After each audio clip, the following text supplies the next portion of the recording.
Hello. Today I want to talk about complicating things. Um, I have been spending a lot of time reading. Actually, I just started reading Purpose Driven Life. Apparently, I tried it in 2004, which is a long time ago. I obviously was looking for some purpose in my life, even before I moved to where I am now. And I feel like I'm searching. I don't know if I'm searching for answers from the world or searching for answers from others or certain individuals or what. So here's what I've done. I have stopped searching in all the wrong places and I've started being still and getting into me, been getting into me, trying to figure out what my purpose is. And one thing that I've realized is that um, I have to start with God and I have to start with my relationship with God. And that has to come first in all that I do. And it's so hard to stay so focused in what is true because there's so many things in the world when you leave your home or not even leave your home, like music, media, TV, kids, what they say, what they bring from the outside inside, going out, going to meetings, going to other engagements, going to events, going to whatever, going shopping, encounters with people, listening to words, reading signs, whatever. Um, we get so lost. I get so lost in all of the hustle and bustle and what he said, she said, and what works for them and what works for me and how it works and why it works and why isn't it working for you and all this clamor of commotion in this chaotic world we live in that I just feel overwhelmed at times and trying to figure out who I am for the first time in a long time is hard to do when there's so many outside and inside influences and distractions, and I just need to learn how to filter and sift and take what I need and leave the rest and all this. So one thing I know is I need to feel as if I have a goal, like a vision. I've heard of making a vision board or a goal board. I don't feel like I need to do that because someone laid on me like a long, long time ago that I would be really good at being a children's author. I write a book. And I thought, my dad said that to me, strangely enough. I don't know why, but he said it to me a long time ago. Um, and I've just kind of put it in the back burner or whatever. So now I've been reading a great book by Rachel Hollis called Girls Stop Apologizing. And she talks a lot about how we need to set goals, not just dreams, but set goals and only work on one goal at a time. And don't be afraid to ask for help with your kids, help with cleaning, help with this. Also, don't forget to weed out things that aren't helping you, like cut out a meeting or cut out, those added things that we try to cram into a 10-gallon bucket when you got 25-gallon things to do or whatever. I don't know. All I know is that I have to figure out what my purpose is, and I can't do it alone. I have to figure out with God, meditation, prayer, staying in Christian based books that tell me, teach me what I need to do to find myself in this world that you can easily get lost in. So um, I'm trying to create not a following so much, but I'm trying to get some feedback from my recovery journey and my growth from my sponsor and from my therapist and from other people in my circle. And I know I hear a lot that I need to slow down. I need to be still. I need to stop doing and start being. I need to be true to myself. I need to be grateful for the blessings that I receive each day. But I want to be able to take all of this and do something with it. I am a doer, not a beer. I need to be, though. These mixed signals of complication. Like, am I doing or am I being? Or am I being or am I doing? Or can I be and do at the same time? It's crazy for me, and trying to work on my relationship not only with myself but my relationship with my daughter, which I've been spending a lot of time with her, teaching her simple things like slapjack and war, and you know just having more contact with her one on one, getting her off of social media, stop being involved in the chaos and the complication of the world. She's carrying bags and I see it, and it's pressure from all avenues, from life on life's terms, like dealing with issues with abandonment already at 10 years old, dealing with issues of insecurity at 10 years old, dealing with issues of flesh versus spirit. It's crazy. Like, I see her being like me, going, "Are you okay?" "Yeah, I'm fine." And it's okay to not be okay. I try to encourage her with that. And, you don't have to carry this. And, if you don't want to do it, say no. And she's becoming a people pleaser. Like, I don't want to hurt so and so's feelings. But I don't want to. But I want to because I don't want to hurt their feelings. And she's already overcomplicating things. Like, I don't understand why we can't just live simply and simple, like, not like we need to feel our feelings, but we don't need to live in our emotions. Like, we need to be able to identify our emotions, but don't be emotional. There's so many mixed messages in everything that we do that it's so confusing, not only for me at 45 years old, it's so confusing for her. And then, you know, so I'm supposed to feel my emotions, but I'm not supposed to make decisions based on my emotions. I'm supposed to feel my feelings, but I'm not supposed to stay there too long. I'm supposed to identify them, but then what? What am I supposed to do with them? I don't know. And quite frankly, it's so overwhelming that it becomes complicated. And then I'm sitting there questioning myself and having a mental battle with what is going on. So I feel this way today, or I feel this way in this moment, or I'm emotional because of something someone said, or I'm emotional because of something someone did, and that's my fault because obviously if I'm getting emotional, it's not them, it's me. It's so confusing. Like, I'm trying to decipher, differentiate, discern all these D words I'm being told. I'm learning to be patient, but yet, you can't pray for patience. And it's so confusing to me. So, like, I just don't understand why we overcomplicate things. And then last night, it's like, usually if we're complicate things, it's because we're avoiding them. I don't think I'm avoiding anything. Like, I'm ready to move on to the next thing. I'm not trying to avoid anything.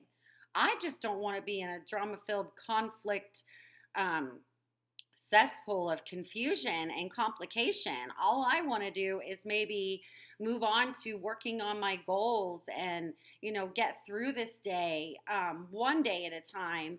But yet I'm being given all these suggestions, like easy does it, nothing changes if nothing changes, be still and know that I am God, be true to yourself, trust in the Lord. Uh, he's got it all figured out. Well, I want to know. Let me know. I want to know what you've got figured out so I don't have to figure it out, kind of thing. Like, I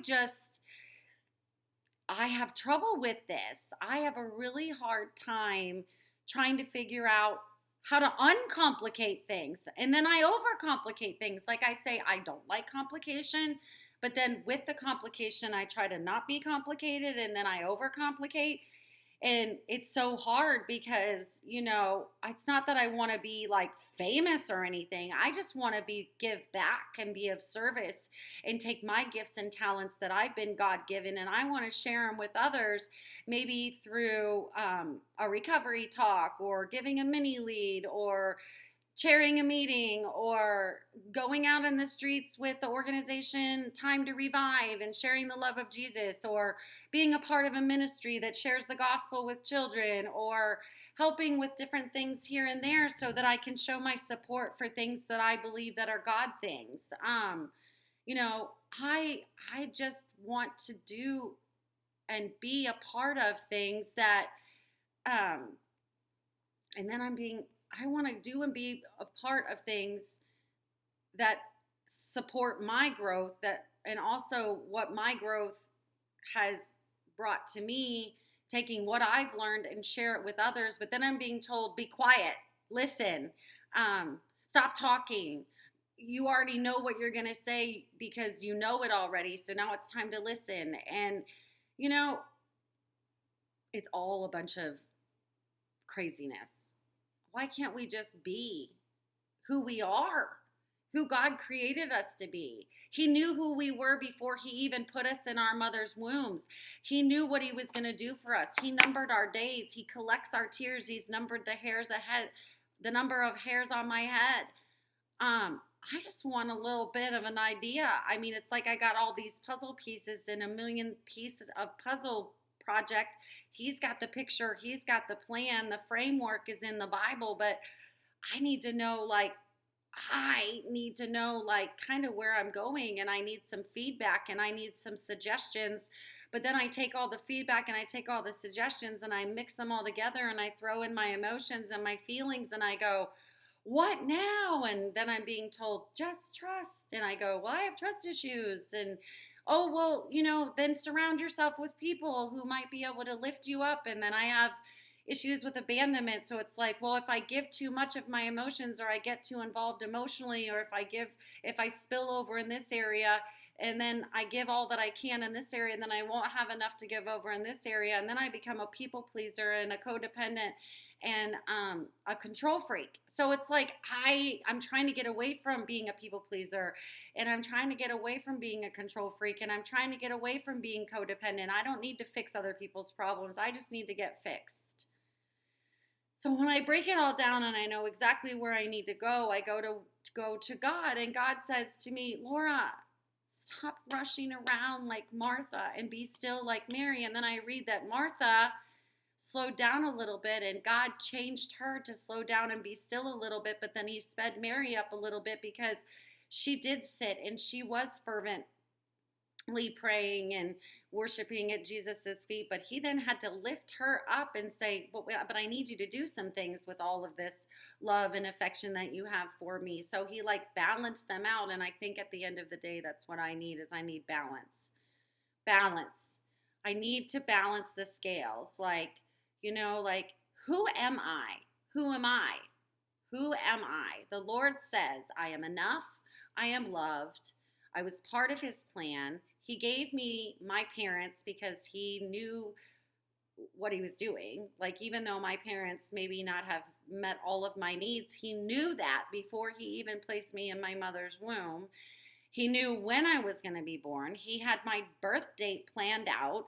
He knew where I was going to be born, and he knew what year and time frame. So he figured out I could handle this chaotic time frame, this fast-paced, quick, jumbled up, confusing time of the world that he's created in his masterpiece, as me being one of his masterpieces, and said, here, Laura, I'm going to put you in this time frame, this time zone, in this year, and this is what I want you to do with it. And I'm still going, well, what do you want me to do with it? I don't know. So I just need to learn to balance myself. And the more I read, it tells me that, I need to set aside 5 hours a week, whether it's 1 hour, 5 days a week, Monday through Friday, or 2 hours here and 2 hours here and 1 hour here, or a half hour here, a half hour here, an hour here, whatever. I need to set aside 5 hours to work on goals for myself. And I need to focus on what those goals are and narrow it down to the one I really want to focus on. And right now, my goal right now is to stay in constant contact with God, because if I don't stay in constant contact with God, then I'll never figure anything out. And it's not mine to figure out because he has it all figured out and he has it all planned. So then why does the world have all the answers, or claim to have all the answers on the quick diet fixes and, picking up your groceries instead of going into the grocery store, which I've been doing because I'm running out of time and it is very convenient, but it also is keeping me out of contact with human beings and human interaction. Hmm, I don't know. But then I go and I get my nails done and I sit next to a lady who's a teacher who says hi to me and she lets me into her world and we share our life on, she's like, "What book are you reading?" And I tell her, and then I tell her about Rachel Hollis and Brene Brown and all these awesome people, and she wants me to write them down. I tell her about where I teach. She wants information on that. She's a local teacher at a school. She tells me she has 4 kids. I tell her I have 4 kids. And before I know it, we're sharing stories, and she's telling me about her husband that was in the hospital and, um, you know, whatever. And then I share some experience, strength, and hope with her about my life and what I'm dealing with. And before she leaves, I get her name, her husband's name, and I'm praying. I'm praying for him.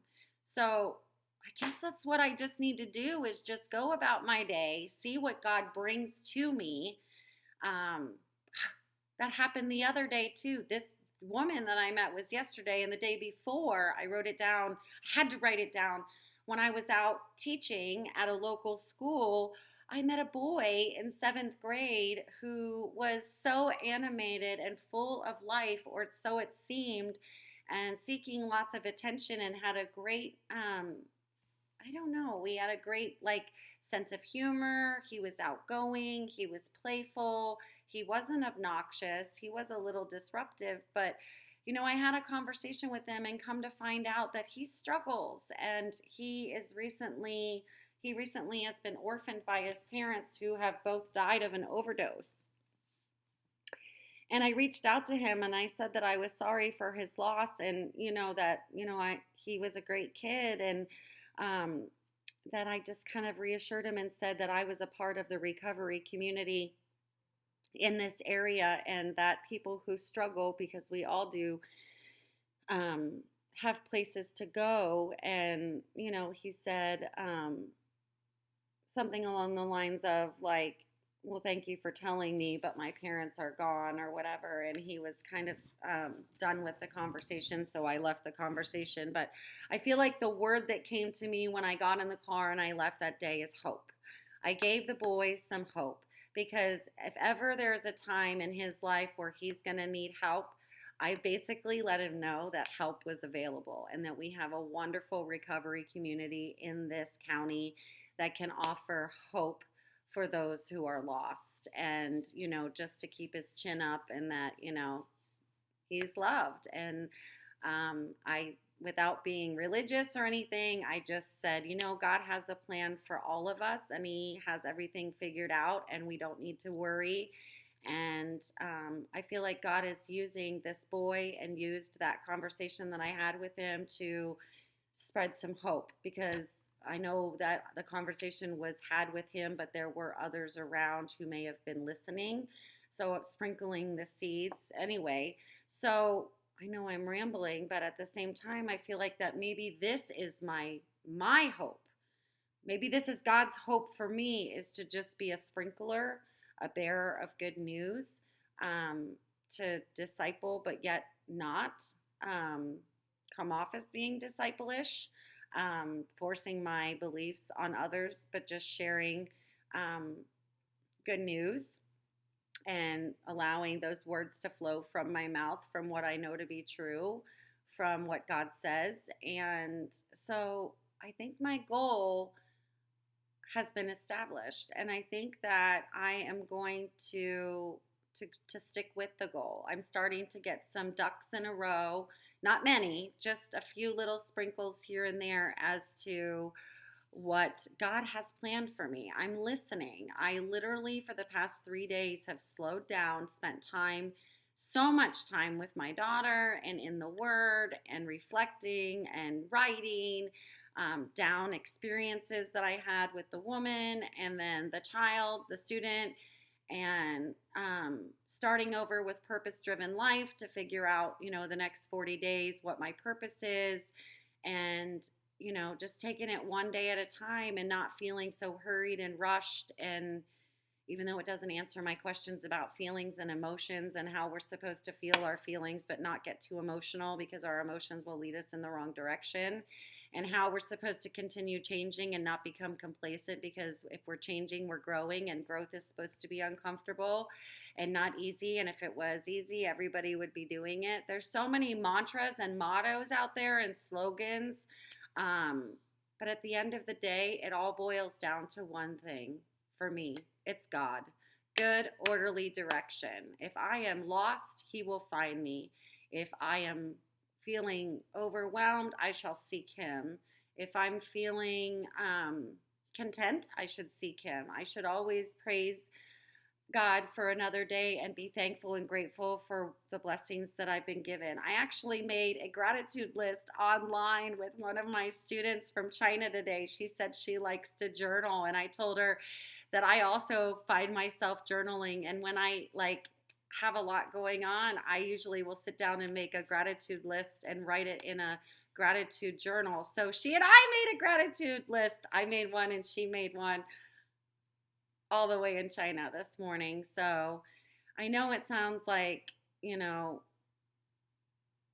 there's a lot going on because we live in a complicated world. That's why there's a lot going on. If we would just separate ourselves from the ways of the world and not be conformed to those ways and be transformed by the renewing and refreshing of our mind, and knowing that every day is a new day and I have another 24 hours minus sleep to try to do something positive for myself so that I can help others, that's a start.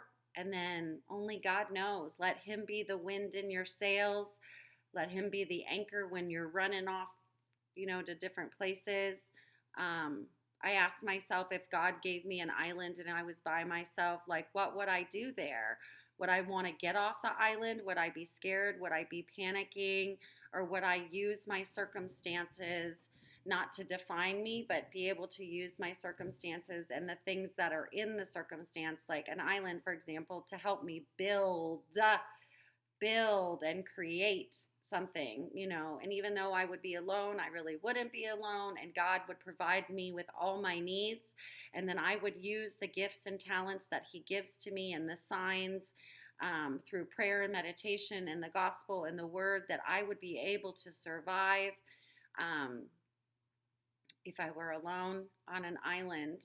So I would be able to utilize the resources that God has given to us on this earth, and to stop and look around and see that, even though I might be trapped and stranded on an island, I can panic and try to swim out to sea and drown, or I could just be still and look around and embrace where I am, see what's around me, and see the beauty in all of it, and just recognize that we have all that we need and then some, and God doesn't allow us to do without anything, and that we shall inherit the earth because He gave it to us. He created the earth with us in mind. Actually, it says He had us in mind, so He created the earth. Somewhere I read yesterday, Purpose Driven Life said He had us in mind and then created the earth. So we were already in His mind before He created this ball of water with 75% of water and the rest is land, and blah, blah, blah, blah, blah, and all the animals of the sky and the sea and the trees and the flowers and stuff. We were His main goal. We were His main goal. And then bam, the earth and everything in it, and then man. It's crazy. So God had a goal. What's your goal? Right now, my goal is to stay in constant contact with God. Try to come up with a personal goal, which I'm working on, because I think God is giving me this initiative. He keeps saying, hey, you got all this. What are you going to do with it? And try to balance instead of juggle all this stuff. I feel like I'm juggling, juggling all the things that flood into my head with my emotions and feelings. And I spoke to 2 people this morning that said that my feelings are valid. I'm right on target. And even though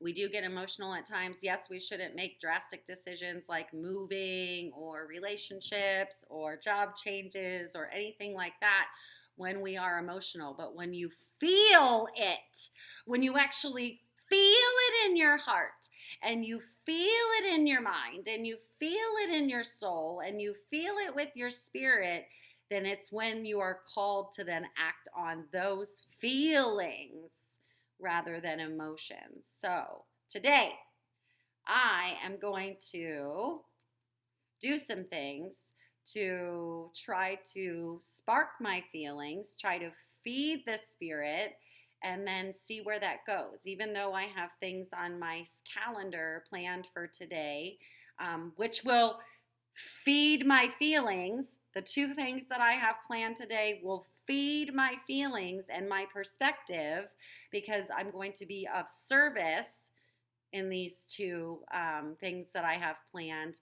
The more that I can serve and be of service, that I'm getting out of myself. And the more you get out of yourself, you're pouring into others, and it shall be returned to you.